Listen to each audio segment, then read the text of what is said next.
بسم اللہ الرحمن الرحیم نحمدہ ونصلی علی رسولہ الکریم۔ واجب الاحترام قائد ملت اسلامیہ حضرت مولانا محمد احمد لدھیانوی صاحب اور حضرت مولانا قاضی اورنگزیب فاروقی صاحب، جو کہ ہم سب کے دلوں کی دھڑکن ہیں، اہل سنت والجماعت قائدین، اور جمعیت علماء اسلام کراچی کے جنرل سیکرٹری مفتی حماد مدنی صاحب۔ مفتی حماد مدنی صاحب نے آج کے پروگرام کی غرض و غایت آپ سے بیان کی کہ آج ہم سب غمزدہ ہیں کہ ہم اپنے ایک پیارے ساتھی اور بھائی سہیب ندیم جو اس دنیا سے چلے گئے، آج ہم محروم ہو گئے ان کی جانے سے، ان کی جدائی سے۔ اس خاندان کا، اس پورے گھرانے کا ملت اسلامیہ اور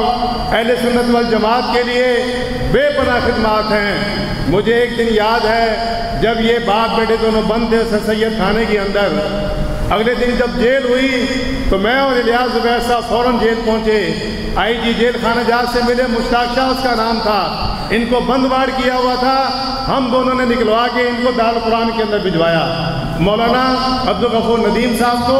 اور ان کے صاحبزادگان کو اور ان کے ساتھیوں کے اہل سنت والجماعت سے جمعیت علماء اسلام کا ایک پرانا دینہ تعلق ہے۔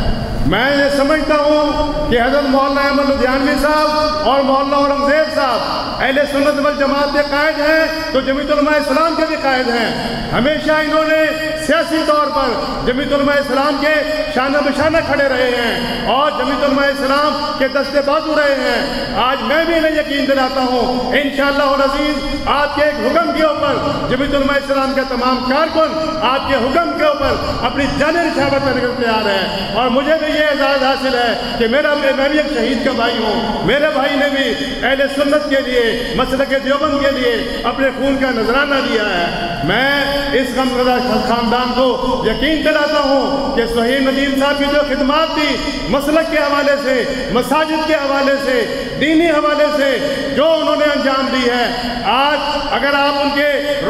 جسمانی بھائی تو میں ان کا روحانی بھائی انشاءاللہ العزیز آپ کے ساتھ اسی طرح شانہ بشانہ کھڑا رہوں گا جس طرح سہیب ندیم کے ساتھ رہا، اور انشاءاللہ العزیز اس ادارے سے، آپ کے گھر سے جو تعلق کل تھا انشاءاللہ العزیز وہ آج بھی رہے گا اور انشاءاللہ العزیز قیامت تک رہے گا۔